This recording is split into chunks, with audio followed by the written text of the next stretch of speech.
Hey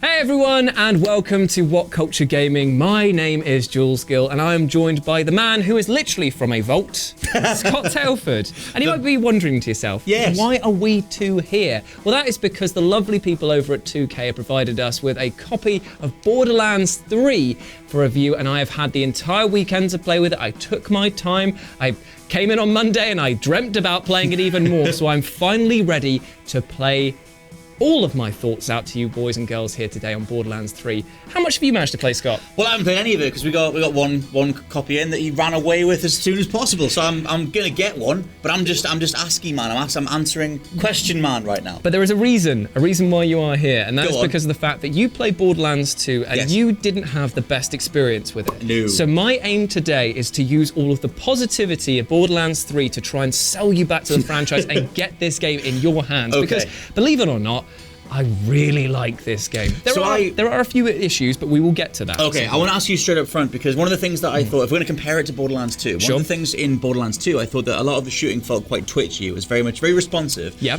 But if you compare it to things like Apex Legends or Titanfall or the new Call of Duty, the Modern Warfare beta or whatever, weapon handling and general movement in those games is way more weightier and it's got more momentum. Yeah. So how does it kind of compare to the way that Borderlands used to feel? I will agree with you, because there were a lot of guns that you pick up in Borderlands 2 that would shoot in a way that felt that they were like literally the same as a gun that was meant to be like 5 times heavier than it. In this game, and you've seen like it plastered everywhere in reviews, it feels chunky and it feels weighty. Guns have a real kickback to them. For example, a Jacobs shotgun that I had very early game literally forced my entire like screen up, and I was like, whoa, this is not what I expected. I expected to just aim, shoot, and there to be little resistance. Other guns have like pullback, or they even drift from side to side. And the procedurally generated weapon system that has been incorporated into Borderlands 3 is possibly one of the finest that I've seen. Because every gun I've picked up and gone, hey, that's got something unique about it that I feel like I could use in the right circumstance. It makes you feel like you become attached to your guns a lot more, because I'm still using guns that, while potentially not doing as much damage as some of the guns that are dropping on the same loot thing, have like special abilities, or they have bonus things that affect me. For example, at this current build that I'm running with Flack, the hunter who has the dogs and the monkeys and all of the animals, I've got a shield that when I take damage, there's a percentage that it drops a power bonus. And if I pick up that power bonus, it boosts my attack percentage by 20% for 7 seconds. So is that level of, because they're not like it's almost like hero shooter territory. That's something that they're experimenting more with in 3 that they didn't have before. It makes like every single character feels completely fleshed out. Like the fact that you've got your regular 3 skill trees that is carried across from Borderlands 2, but every single one of them begs to be explored, and the fact that you can respec all of your skill points pretty much immediately. About maybe 30 minutes into gameplay, I was at a new use station to be able to actually like switch things up, which meant that I was going into battle, finding what worked for me, what didn't, and then just respecing the points into a different build. Because I was going to ask as well, in terms of, obviously everything is like sort of procedurally generated in terms of the guns. They have this whole like infinite guns type thing. Do you sort of feel that, because with games like this, one of my go-tos for procedural generation is No Man's Sky. Fair enough. And I remember with that game, beautiful game. Yeah. I remember with that game, you know, they have this whole thing about like, endlessly generated landscapes and animals and whatever. But once you sort of realised what, they almost had like 8 to 10 different core sort of skeletal systems, and it was just that would then build on top of it, like mild mutations on top of it. And so like they've changed that over time, but that was very much what it was like at launch. But with Borderlands 3, do you feel like you can see the strings, you can see the core sets that they're building on, or does everything feel way more different? Well, this is the thing. I've put in, like I say, 2 solid days of playing on it. I didn't do much else because obviously I hurt my knee over the weekend. and then last night I spent it on as well, and I couldn't see guns repeating themselves as much as I probably would have expected in Borderlands 2 or even 1, because what they've done is you've got all of the regular manufacturers of guns. You've got your Jacobs, your Atlases, and your Hyperions and stuff like that, which gives everything a unique style. But on top of that, you've got other permutations as well. Like certain guns now have 2 firing types. Like I've got a Malawan sniper that has it fires 1 shot, and if it hits something, it rebounds 4 other shots into other people. Or if you do an alternate shot, it will fire through them, hit a wall, and then go from there. That sounds way more experimental than the stuff that was in 2. It seems like what they've done is they've just gone down and gone, gun, okay, what crazy thing can we put in a gun and then back work it into making it into a thing? Like, I feel like every single manufacturer feels unique, and I'm still picking up guns now that I think to myself, hey, this kind of looks like a pistol I picked up about 10 levels ago, but it's got so many other additions and bits on it that I'm like, well, I'm gonna go back and use that again. And then you start firing it and you're like, well, it feels totally different. Right. I was going to say, let's talk about like villains and stuff, because like, for someone on the outside who's only played like a very, very small amount of Borderlands 2, but has written for WhatCulture.com for a few years, I know all about Handsome Jack and stuff like that, Tiny Tina and whatever. So like, in terms of characters, who are you going up against in this, and are they as worthwhile and whatever compared to the things that went before? I will say this, it is impossible to outdo perfection, and Handsome Jack is possibly one of the most perfect villains that's ever existed in video games. So I do feel like the Calypso twins were coming up as a real sort of challenge against that. It's like trying to follow Vass from Far Cry 3 or anything. It's just kind of like, it feels like a slight repetition, but there is enough difference from them to make them feel definitely like unique bosses. So for example, you're fighting two of them. And this is a slight spoiler thing, so I'll give you the old 10-second warning. Okay, right. They acquire a set of powers that makes them on level pegging with other sirens that you might find in the game, and that is an incredible set of powers, obviously, as we've seen, to go up against. So you're going up against two highly powerful things, and they've got a unique gimmick actually, which I thought was quite an interesting take, which is, as we've seen the rise of like Twitch and streaming culture here, these two are literally, they insult you. They're streamers. I want to kill them all. That's the thing. They actually use a real life sort of like almost societal hatred for people who represent the negative side of streaming. The over the top sort of like personalities, the fact that they're constantly working in their catchphrases. I realise I'm describing myself, and like a ton of other things that just make them so annoying. Brilliant. And they've got. Do they scream wet bread? No, they don't. But they do have quite a cool catchphrase, which is like, share, obey, or like, subscribe, obey, or something. Like that, which is actually like a pretty cool thing when you've heard it. And like, so as main villains, they are good, but maybe if you are comparing them directly to Borderlands 2, maybe they're not as impactful as Handsome Jack was. But that is nothing to say of the other bosses that you experience, because you remember, like, when you'd find people in Borderlands 2, they might have their little intro thing, but when they attacked you, they wouldn't actually feel much different. Yeah, it's like another bullet sponge. Yeah, it's just another bullet sponge thing. Well, in this game, you get people that introduce themselves, or they have a bit of build to them, a bit of like backstory, and then when you finally fight them, they have themed arenas or themed things that actually worked into their thing. Like, there was a guy called Kilovolt, and he's got a shield, like a riot shield that you can't shoot him in, but he can electrify the floor. And the floor electrifies in certain patterns, so you can actually feel like there's like boss telegraphs that you have to avoid, which you didn't get in Borderlands 2. I was going to say, that feels a lot more like they've looked at the likes of Destiny or just like general sort of MMO boss design. They know the groups of people are going to be coming at these people, so why not design sort of like raid boss type stuff where it's like we need to figure out a strategy and then go from there. I like that. I was going to ask as well, just in terms of like general gameplay, because like Borderlands is sort of known as like, you know, the infinite gun franchise. You go in, you shoot some stuff, you're going to be shooting a lot of stuff. What else have they done in terms of like general if any movement changes? I know you can slide now.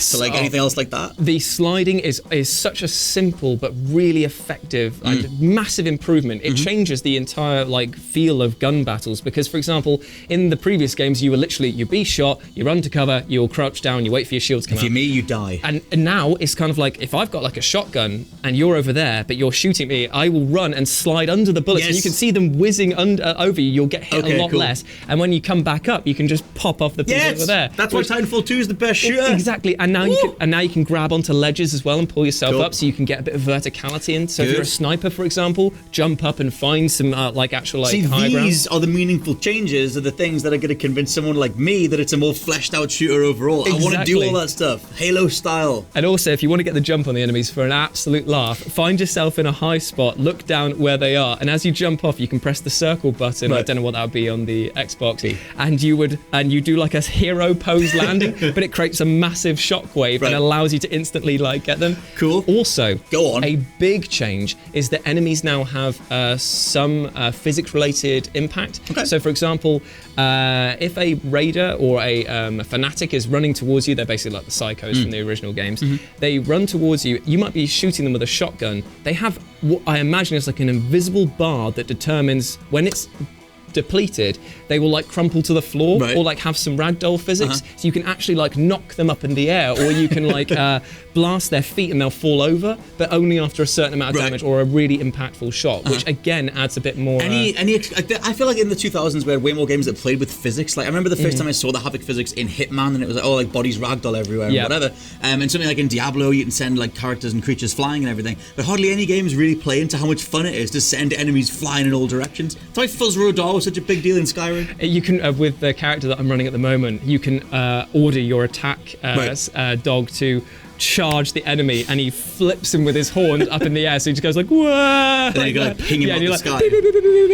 This sounds pretty good. Oh, it's good, man. The enemies actually react a lot better as well. They don't just all charge towards you. There are still some that are literally cannon fodder that will run in a straight line directly towards you screaming. But most of the time, they'll be looking for cover, they'll be moving around, or they'll even, if you're tagging them a few times from a distance, they'll barrel roll, or like they'll roll out of the way, so that they can actually, so you have to like, oh God, where have they gone again? And I love the fact that they're making the enemies feel not like a real challenge, because obviously you're meant to be plowing through, but they do feel like more of a challenge. It sounds like there's more to each individual arena fight rather than just hold the trigger down, like get a beat on someone, hold the trigger down and move on.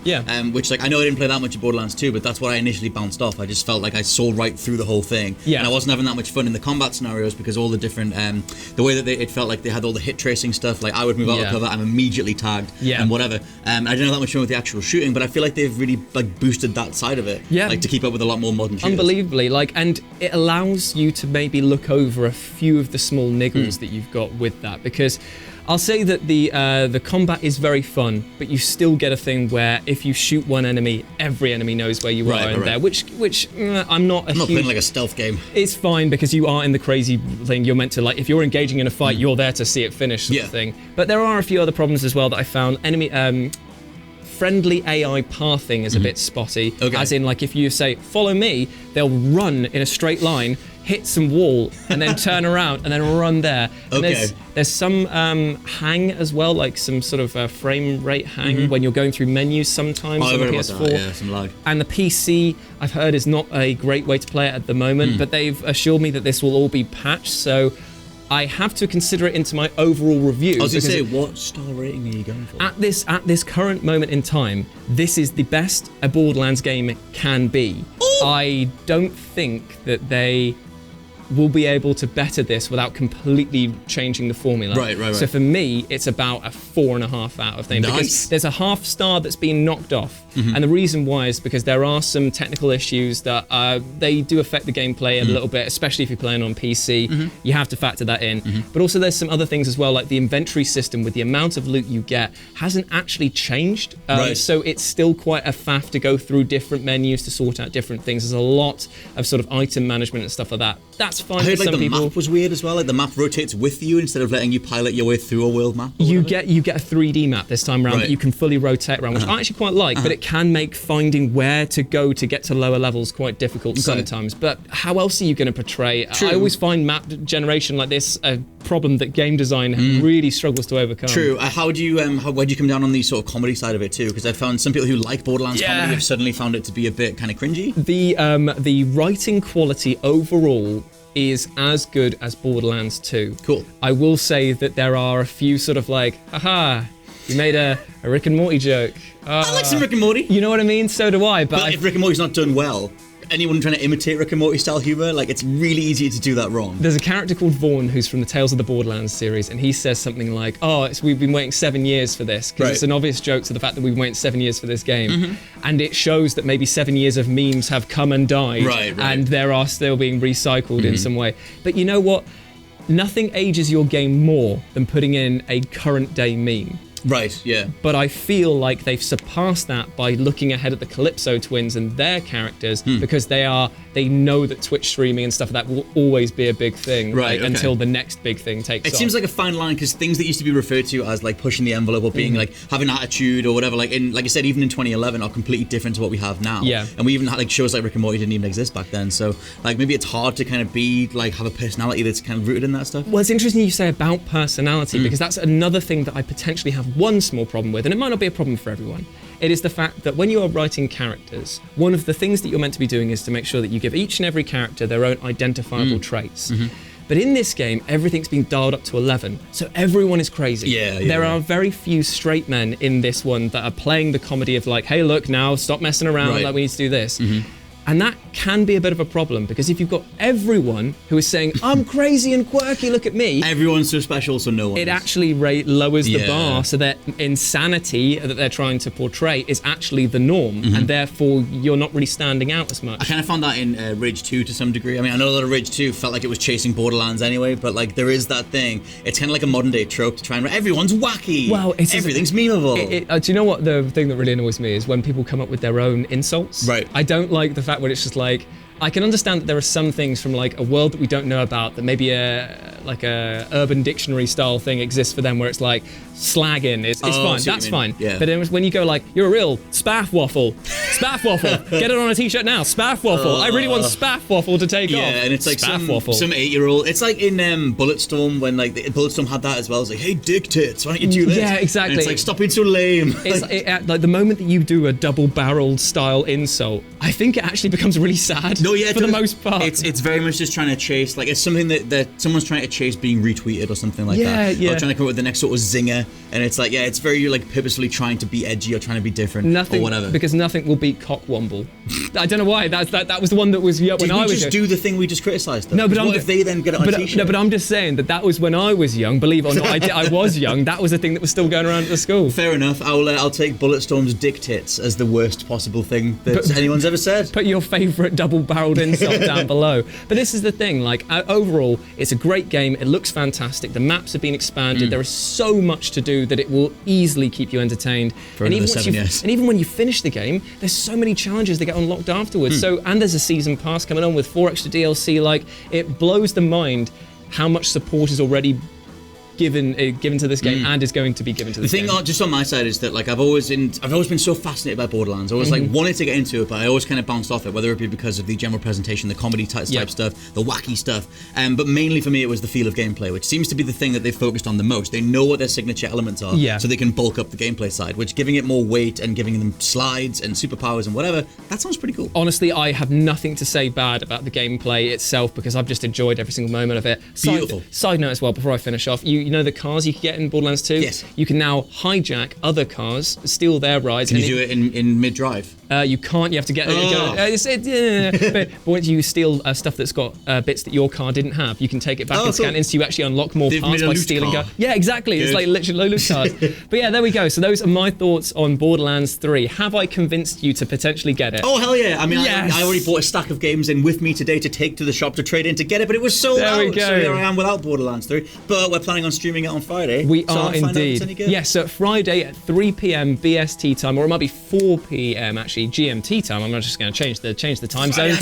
Friday afternoon. Just be around then. We're going to be playing Borderlands 3. But yeah, I'd like to give a big thank you to 2K for sending in this review copy. I'm giving it 4.5 stars. I highly recommend it. And if you've already picked it up, let me know what you're getting up to in the Borderlands, because who knows, we might even meet there at some point, and I might even challenge you to a duel. And whatever your favourite poop waffle your double-barreled thing. Word is. your poop waffle car baskets, indeed. Fragger. Woof. Right, okay. If you want to follow me, you can do so at RetroJ with a 0 over on Twitter, and Scott at... Oh, I am at /LP89. Remember, guys, you have been absolutely awesome. I hope you have happy hunting, Vault Hunters, and we'll see you soon. Bye!